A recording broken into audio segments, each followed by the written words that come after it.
Hello friends, आज से हम डिस्कस करेंगे यूपी टेट मैथ का प्रैक्टिस सेट, जिसमें मैं आपको टोटल 15 क्वेश्चन कराऊंगा एक क्लास के अंदर। और ये सारे क्वेश्चन आपके पूरे सिलेबस से इंक्लूड किए जाएंगे। जो भी टॉपिक है, चाहे वो नंबर सिस्टम हो, प्रॉफिट लॉस हो, सिंपल इंटरेस्ट हो, व्हाटएवर कोई भी कोई टॉपिक हो, वहां से क्वेश्चन आपके इस प्रैक्टिस सेट में होंगे।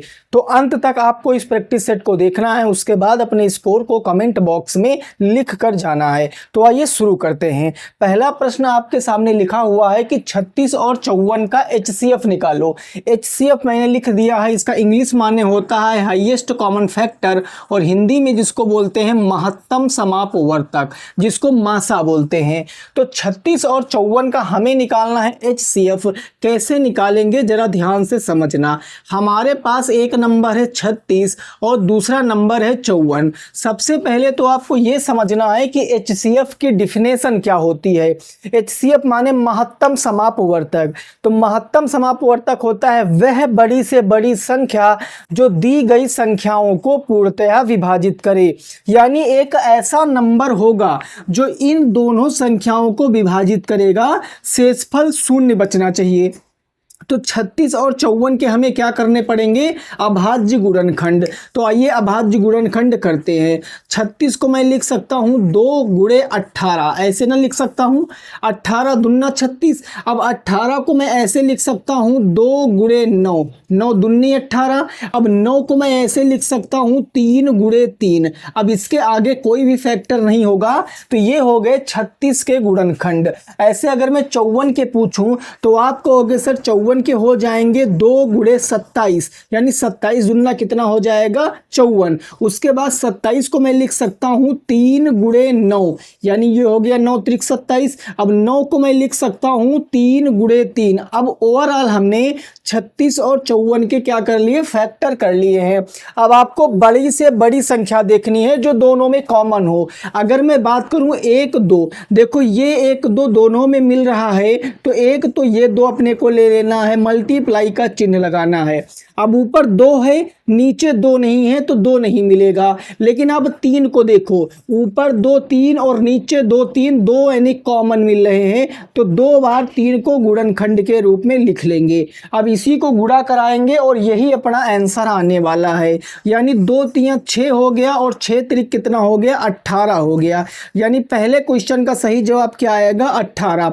अब आप चाहो तो भाग करके देख लो। 18 दूना 36, पूरा पूरा कट गया। 18 3 54, पूरा पूरा कट गया। शेषफल कुछ नहीं बचा, यानी पहले प्रश्न का जवाब क्या आ जाएगा? 18 आने वाला है। पहले प्रश्न का राइट आंसर क्या आएगा? 18 आ जाएगा। अब आप दूसरे प्रश्न को पढ़िए और इसको लगाने की कोशिश कीजिए। बस पहले और दूसरे प्रश्न में एक चीज का अंतर है, ऊपर HCF पूछा था, नीचे LCM पूछा है। ऊपर 2 नंबर थे और नीचे 3 नंबर है। तो कितने भी नंबर हो जाएं, आपको ऐसे अभाज्य गुणनखंड करके उसके कॉमन नंबर निकालना है। जैसे प्रश्न संख्या 2 की बात कर ले। प्रश्न संख्या 2 में अपने पास कितने नंबर हैं सर? 3 नंबर है। एक नंबर है अपने पास 24, दूसरा नंबर है अपने पास 36 और तीसरा नंबर है अपने पास 48। अब इनके क्या करना है? गुणनखंड कर देना है। 24 के क्या क्या गुणनखंड हो सकते हैं? आपको सर 2 का हम 12 से गुणा करा दे तो 24 आ जाएगा। अब 12 को किस तरीके से लिख सकते हैं? आप कहोगे सर 2 छंग 12। अब 6 को कैसे लिख सकते हैं? आप कहोगे 2 3 6, कट गया ना पूरा पूरा। ऐसे 36 पे आ जाओ, तो 2 से हम काटेंगे तो 18 बार 18 दूना 36। अब 18 को कैसे लिख सकते हैं? 2 9 18 लिख सकते हैं। अब 9 को कितनी बार लिख सकते हैं? तो आप कहोगे सर 3 गुणे 3 लिख सकते हैं।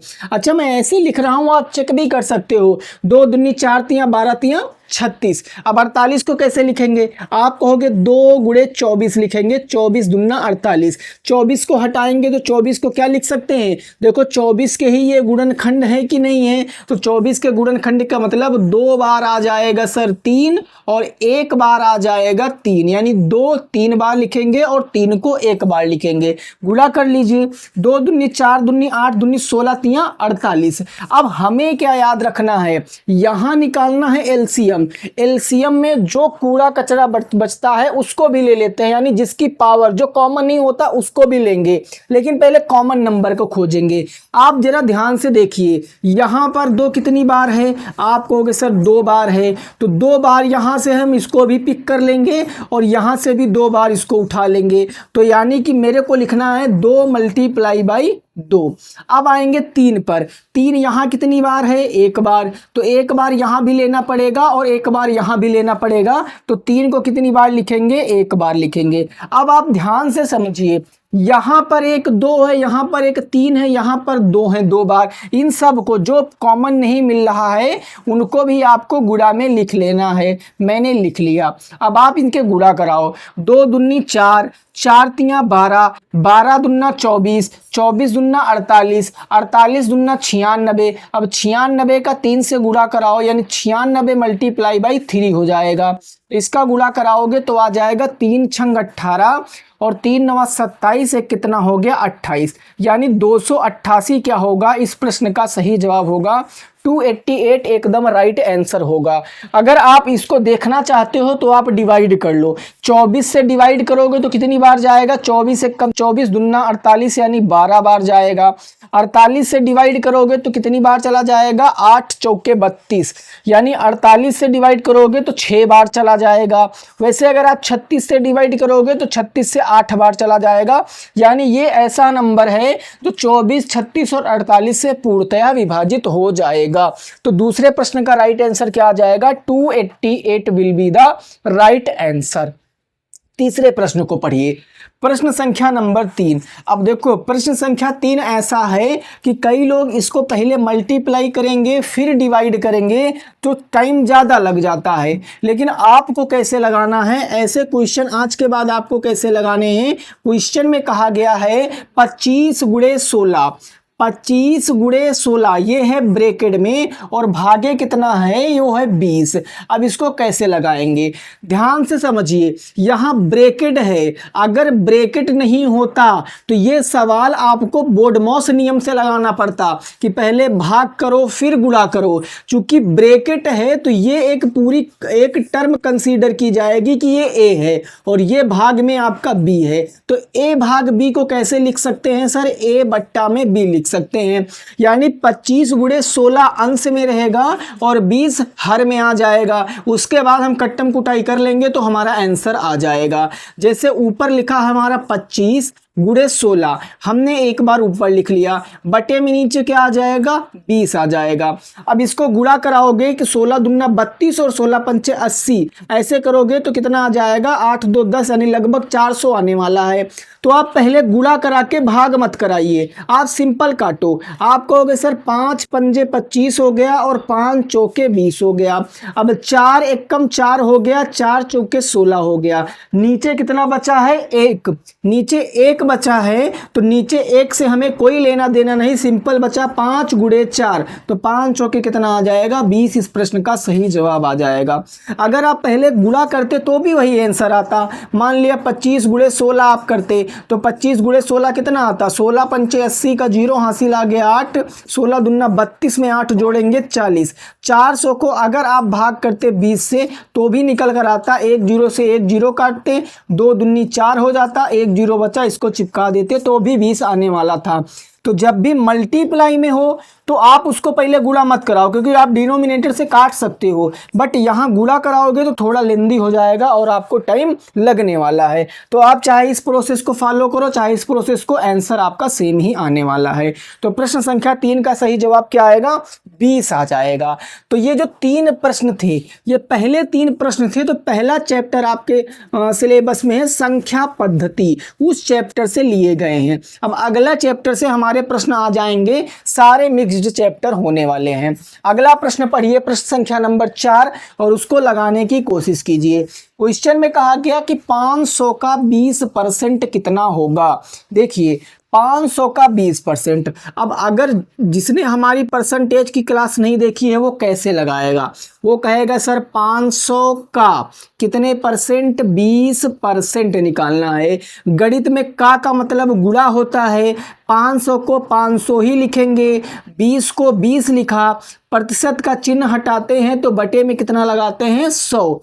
अब 1 2 0 कट गए तो बचा कितना, 20 पंचे 100, ये 100 आ जाएगा राइट आंसर। लेकिन अगर जिसने हमारी क्लास देखी है तो मैंने क्या बताया था, मैंने बताया था किसी भी संख्या का अगर 10% निकालना है तो पीछे जो भी नंबर लिखे, मान लिया ये 3 नंबर आपके सामने लिखे हैं A B और C, किसी भी संख्या का 10% निकालना है तो पीछे से एक अंक पहले दशमलव लगाएंगे। क्यों एक अंक पहले लगाते हैं, क्योंकि 10 में सर 1 0 होता है। मैंने बताया था अगर 100% निकालना है तो पीछे से 2 अंक पहले 0 लगाएंगे, है ना, वही संख्या हो जाएगी। तो इस तरीके से आप 20% को यहाँ मन ही मन में क्या तोड़ सकते थे कि सर 20% का मतलब मैं 10% प्लस 10% कह सकता हूँ। अब एक स्थान पहले लगाते पॉइंट तो कितना बचता, 50, तो इसका मतलब भी 50, इसका मतलब भी 50, और 50 50 कितना आता, 100, जो कि आने वाला था। ये ऐसा प्रश्न था जिसमें आपको पेन भी उठाने की जरूरत नहीं थी। यानी क्वेश्चन नंबर 4 का सही जवाब क्या आ जाएगा, 100 आ जाएगा। आगे बढ़ते हैं प्रश्न संख्या 5 की तरफ। जो क्वेश्चन नंबर 5 है ये भी आपके एलसीएम और एचसीएफ चैप्टर से ही लिया गया है, लेकिन ये जो क्वेश्चन है इसका अलग से अगर आप कंपटीशन की तैयारी करोगे तो वर्क एंड टाइम एक चैप्टर होता है जहां से ये क्वेश्चन आते हैं। आपके चूंकि प्रीवियस ईयर में करा रहा हूं तो उसमें आया हुआ है, तो आप दोनों तरीकों से लगा सकते हो। पहले समझिए इसका बेसिक मेथड क्या है। क्वेश्चन नंबर 5 में कहा गया कि एक ए नाम का मानव है जो किसी काम को कितने दिन में करता है, वो करता है सर एक किसी काम को, क्वेश्चन नंबर 5 दूसरा है, क्वेश्चन नंबर 6 है दूसरा।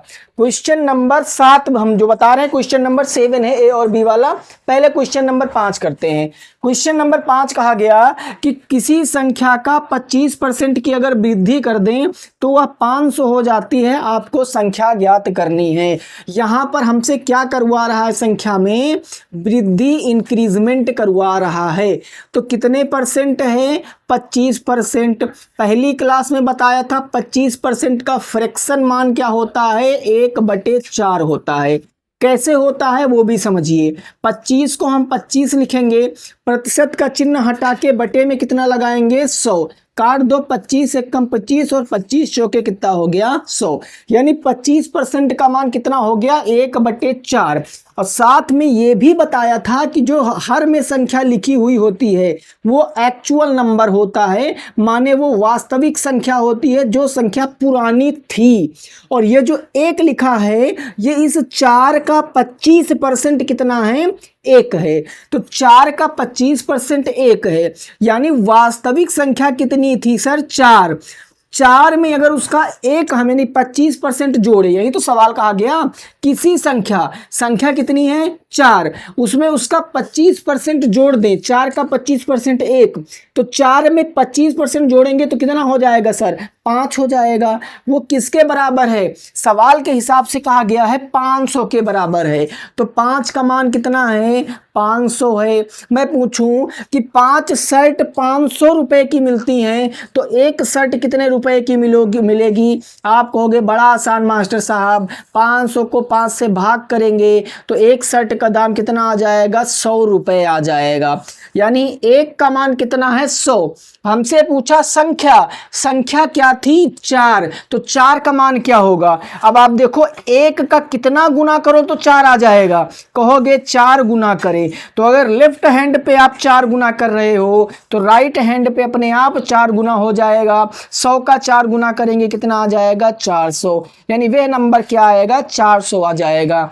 मैं सवाल को ऐसे करा रहा हूं इसका मतलब ये नहीं एग्जाम में आपको ऐसे लगाना है। आपको मनी सवाल को कैसे करना था, अगर मेरे को करना होता तो मैं कहता 25% का मतलब 1/4, 4 में 1 की वृद्धि करेंगे, 5 बराबर 500, तो 1 बराबर 100, 4 बराबर 400, टिक करके आगे बढ़ जाते। इस तरीके से आपको सवाल लगाना, चूंकि आप सीख रहे हो इसीलिए मैं आपको ऐसे बता रहा हूं, ठीक है ना। क्वेश्चन नंबर 5 आपकी समझ में आ गया होगा। अब बढ़ेंगे क्वेश्चन नंबर 6, जो कि आपके चैप्टर रेशियो एंड प्रपोर्शन यानी अनुपात और समानुपात से लिया गया है। कहा गया है कि यदि 3:4 बराबर 12:x है तो x का मान बताना है। देखिए, क्वेश्चन नंबर 6 को लगाने से पहले जरा मेरी बात को ध्यान से समझिए। मैंने कहा था कि a/b किसके बराबर होता है। a/b किसके बराबर, क्या a/b के बराबर नहीं होता? आपको कि जी बिल्कुल, इतना तो हमने सीख लिया था उस क्लास से। तो ठीक उसी प्रकार से अगर मैं कह दूं 3:4 लिखा है, अब सवाल को ध्यान से पढ़िए।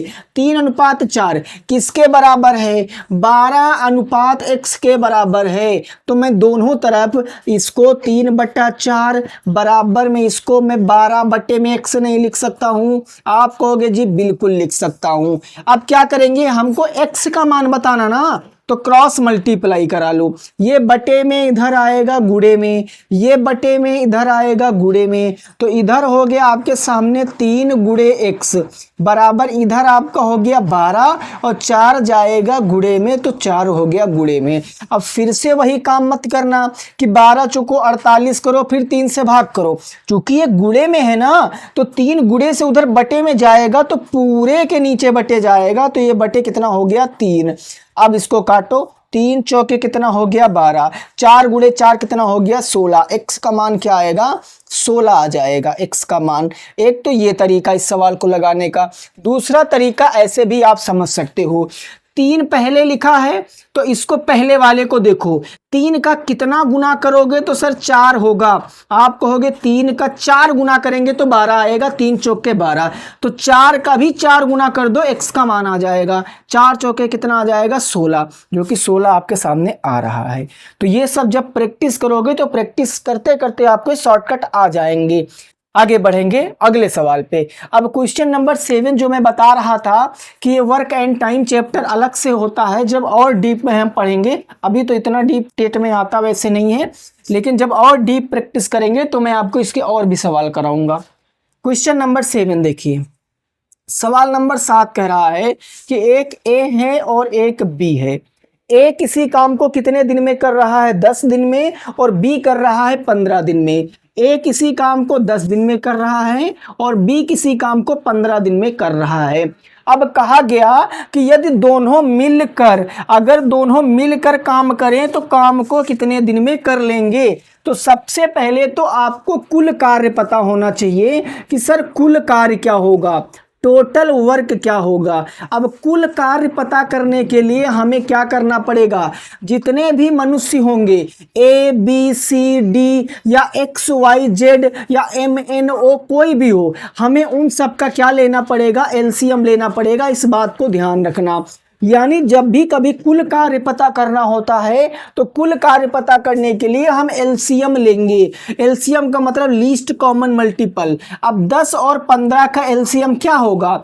वह बड़ी से बड़ी संख्या खोजो जो इन दोनों से विभाजित हो जाए, या फिर आपको अभी जैसे मैंने बताया था वैसे निकाल लो कि 10 और 15 के अभाज्य गुणनखंड करो। 10 को आप लिख सकते हो 2 × 5, 15 को आप लिख सकते हो 3 × 15। अब एक तो 5 कॉमन मिल रहा है ना, तो एक 5 ये आ जाएगा। इन दोनों को कॉमन नहीं मिला तो इनको ऐसे लिख लेंगे, यानी 5 दूनी 10, यहाँ कितना आ जाएगा 30 आ जाएगा। यानी इन दोनों का एलसीएम क्या आ जाएगा 30 आ जाएगा। और 30 ही क्या है, टोटल वर्क है, कुल कार्य है। यानी अब हमको पता चल गया कि हमें जो कार्य ए और बी दोनों को मिला के कराना है वो कार्य कितना है 30 है। अब ध्यान से समझिए, एक शब्द आता है इफिशिएंसी। इफिशिएंसी को हिंदी में क्या बोलते हैं? क्षमता बोलते हैं। जैसे मैं आपके सामने एक बात कहूँ, हम कहूँ कि आप एक दिन में, मैंने एक सवाल कह दिया कि आप एक दिन में 4 रोटी खाते हैं। एक दिन में मैंने कहा आप कितनी रोटी खाते हैं 4। तो आप हमें बताइए, यदि आपको मैं 80 रोटी बना के दे दूं, कितनी रोटी बना के दे दूं 80 रोटी, तो आप उन रोटियों को कितने दिन में खा लोगे? आप कहोगे हमारी रूटीन है एक दिन में 4 रोटी खाने की। टोटल रोटियां हैं 80। अगर मैं 80 को 4 से डिवाइड कर दूं तो हमें पता चल जाएगा कि मैं कितने दिन में उन रोटियों को ख़त्म कर दूंगा। रोटी से रोटी कट जाएगी और 4 दूनी क्या आ जाएगा 8, यानी 80 रोटी खाने के लिए हमको 20 दिन लगेंगे। वैसे जब भी कभी क्षमता आपको ज्ञात करनी है तो क्षमता ज्ञात करने के लिए आपका जो टोटल वर्क है, टोटल वर्क का मतलब आपका जो कुल कार्य है, कुल कार्य को एक शब्द और भी लिख सकते हो, आपका जो एलसीएम है उसको नंबर ऑफ डेज से आपको क्या करा देना है, डिवाइड करा देना है। किससे? नंबर ऑफ डेज से, यानी दिनों की संख्या से विभाजित कर देना है, तो आपको क्षमता पता चल जाएगी। जैसे यहाँ पर टोटल कार्य कितना है 10, ए 10 दिन में काम करता है तो ए की एफिशिएंसी क्या है, 30 को 10 से भाग करोगे तो 10 तियां कितना आ जाएगा 30 आ जाएगा, 30 10 तियां 30, यानी ए की एफिशिएंसी है 3। बी 15 दिन में कार्य को करता है, कार्य टोटल है 30 तो बी की एफिशिएंसी क्या होगी 15 दूना 30, यानी ये 3 और 2 जो मैंने लिखे हैं ये सर क्षमता हैं। यानी कि जो ए है वह एक दिन में 3 यूनिट काम करता है और जो बी है वो एक दिन में 2 यूनिट काम करता है। सवाल में कहा गया है दोनों मिलकर, मिल का मतलब प्लस हो जाएंगे, तो अब दोनों को हम मिला देंगे। दोनों मिलने के लिए क्या करेंगे कि ए प्लस बी की क्षमता निकालेंगे। ए की क्षमता है 3 और बी की क्षमता है 2, तो दोनों मिलकर कितने दिन में काम कर लेंगे 5 दिन, सॉरी 5। दोनों एक दिन में कितना काम करेंगे 5 करेंगे। और टोटल काम अपने पास कितना है, तो टोटल काम अपने पास है 30। तो 30 काम को करने के लिए कितने दिन की आवश्यकता होगी 30 भागे 5, 5 से काटेंगे 5 का 30, यानी 6 डेज क्या आ जाएगा सही जवाब आ जाएगा। कितने डेज 6 डेज क्या आ जाएगा सही जवाब आ जाएगा। क्वेश्चन नंबर जो होगा आपका 7 का राइट आंसर कितना आएगा 6 डेज आ जाएगा, 6 दिन आ जाएगा। ठीक है ना, समझ गए हो मेरी बात को। तो ये 6 सवाल थे। अब 7वें सवाल पे जाने से पहले मैं थोड़ा सा आपको लॉजिक सिखाऊंगा, क्योंकि रीजनिंग भी आती है आपके सिलेबस में, तो उसके लिए आप थोड़ी सी एक बात समझिए। जैसे मैं आपके सामने कोई एक सवाल लिख दूं, उसमें मैं आपसे पूछूं कि बताइए इसका लॉजिक क्या है, तो आप उसमें लॉजिक खोज के बताना है। ठीक है, देखो जरा सवाल क्या है उसका पहले कॉन्सेप्ट सीखिए। कुछ इस तरीके से सवाल होगा। मैंने आपके सामने मान लिया यहाँ पर लिख दिया, एक सीरीज मैंने लिख दिया, क्वेश्चन नंबर मान लिया 8 ऐसे करके मैंने कहा कि यहाँ लिखा है आपके सामने 1, 1 के बाद लिखा है 2, सॉरी 1 के बाद लिखा है आपके सामने 4, 4 के बाद लिखा है 9, 9 के बाद लिखा है 16, और ऐसे करते करते ऑप्शन है। तो बताइए कि अगला नंबर क्या आएगा। इस तरीके से रीजनिंग का सवाल है। तो अगला नंबर लाने के लिए आपको इसमें सबसे पहले लॉजिक खोजना पड़ेगा। तो सबसे पहला लॉजिक आपको क्या खोजना है, सबसे पहला लॉजिक आपको डिफरेंस खोजना है, अंतर खोजना है।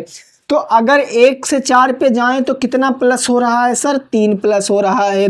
4 से 9 पे जाएं तो कितना प्लस हो रहा है सर 5 प्लस हो रहा है।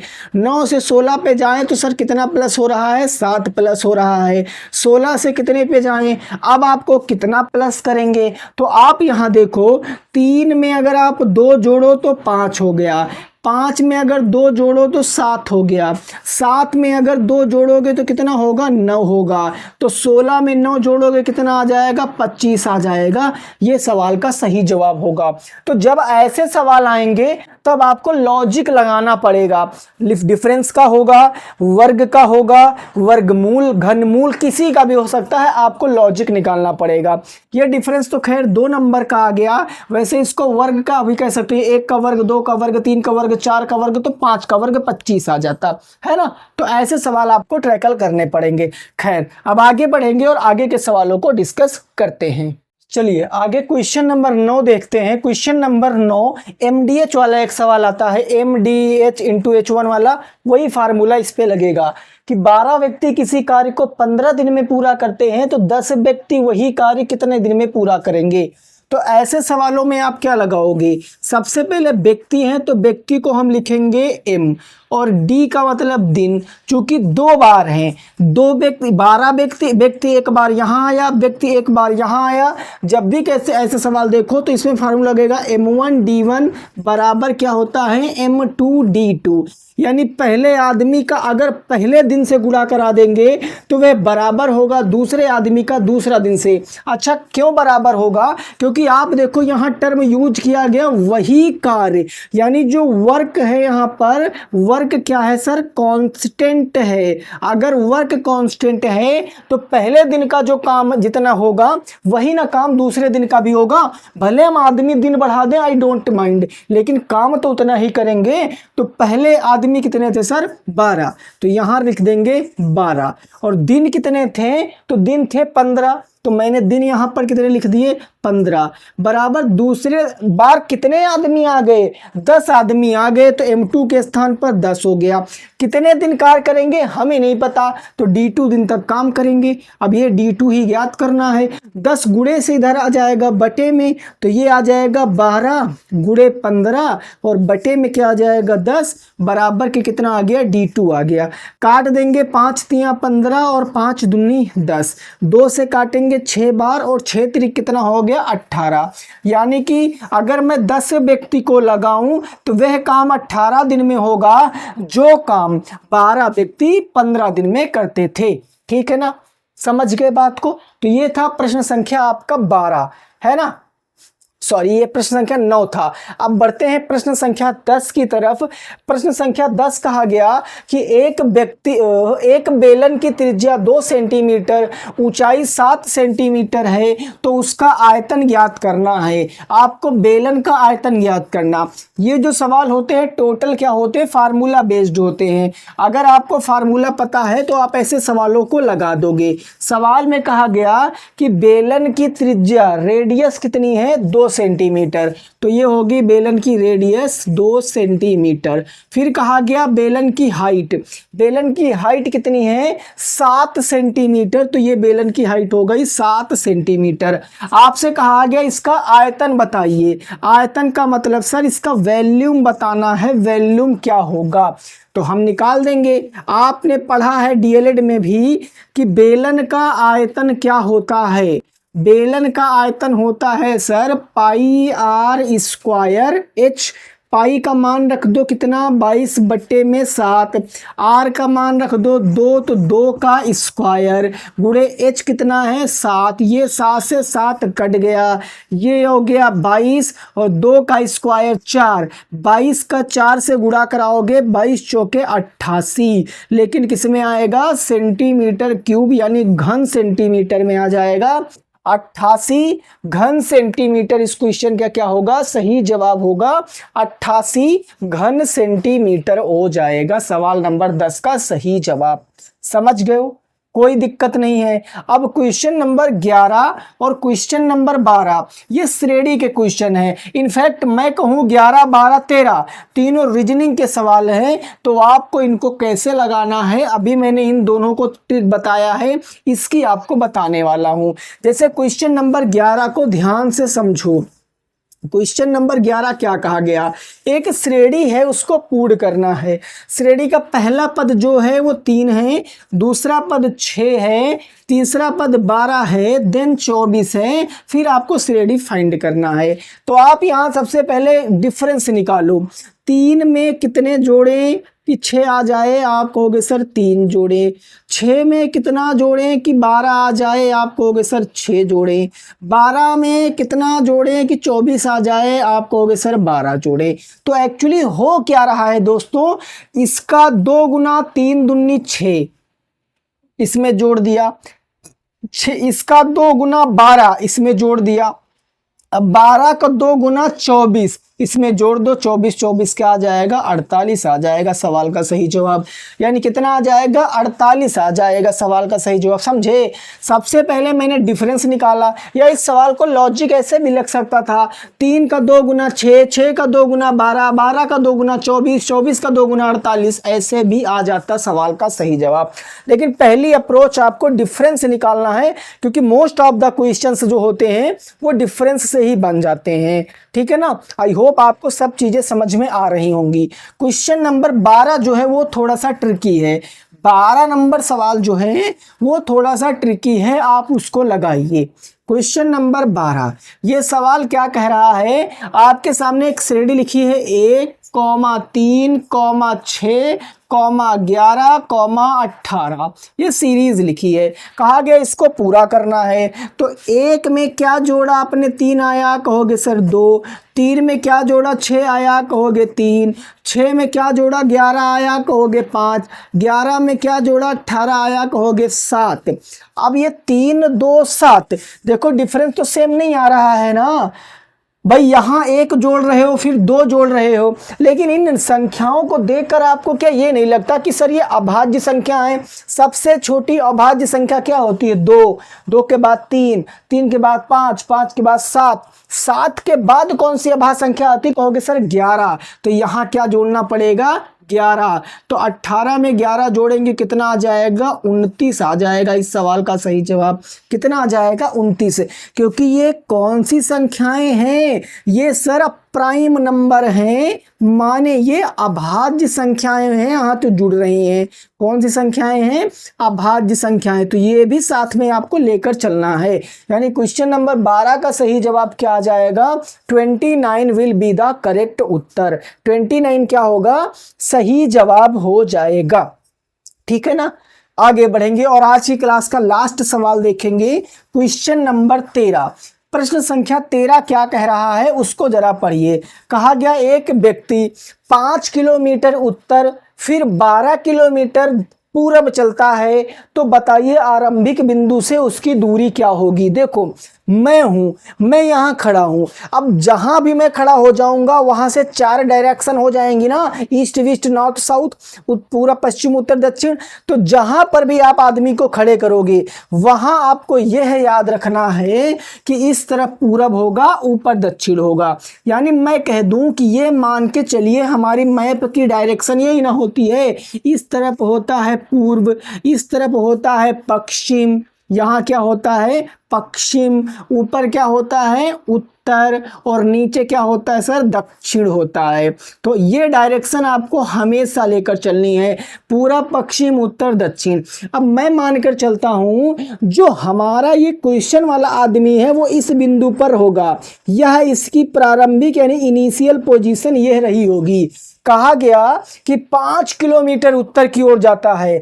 अब यहाँ से उत्तर कहाँ है, ऊपर। तो मैंने कहा कि ये यहाँ से यहाँ तक जाता है, जो कि कितनी दूरी है, 5 किलोमीटर, है ना। उसके बाद यहाँ से पूरब की ओर मुड़ता है, कितने किलोमीटर, 12 किलोमीटर। तो यहाँ से पूरब कहाँ होगा, इधर। तो यहाँ से इधर मुड़ गया, उधर मुड़ गया, तो कितने किलोमीटर चल गया, 12 किलोमीटर चल गया। ये कौन सी दिशा थी, उत्तर दिशा थी। अब कहा गया कि उसकी आरंभिक बिंदु से दूरी क्या होगी। आरंभिक बिंदु यह था और अंतिम बिंदु ये हो गया ना, अंतिम बिंदु। अब अंतिम बिंदु से इसकी दूरी आप ऐसे नहीं ज्ञात करोगे कि 12 + 5 17 चला, नहीं, आपको यहाँ पर राइट एंगल ट्रायंगल का फार्मूला लगाना पड़ेगा, Pythagoras theorem, hypotenuse perpendicular and base.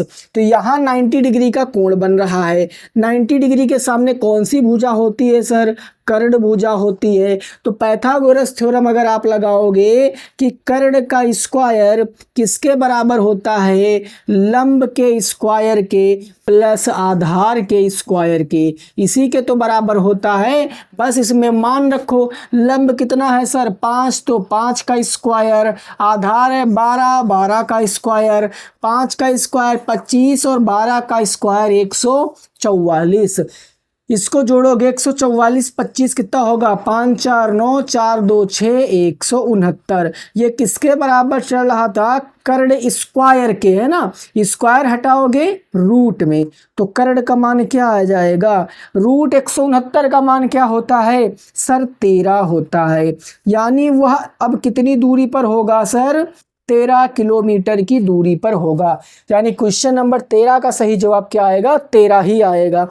13 का 13 सही जवाब। तो टोटल मैंने 13 सवाल कराए हैं आपको ये 13 सवाल में से कितने सवाल आते थे ये कमेंट में आपको जरूर लिखना है। और ऐसे ही प्रैक्टिस सेट आपको रेगुलर मिलने वाले हैं। क्लास कैसी लगी जरूर बताना है। मिलेंगे दोस्तों आपसे नेक्स्ट क्लास में, तब तक सभी साथी रखेंगे अपना ख्याल। बाय बाय, टेक केयर, जय हिंद, जय भारत और वंदे मातरम।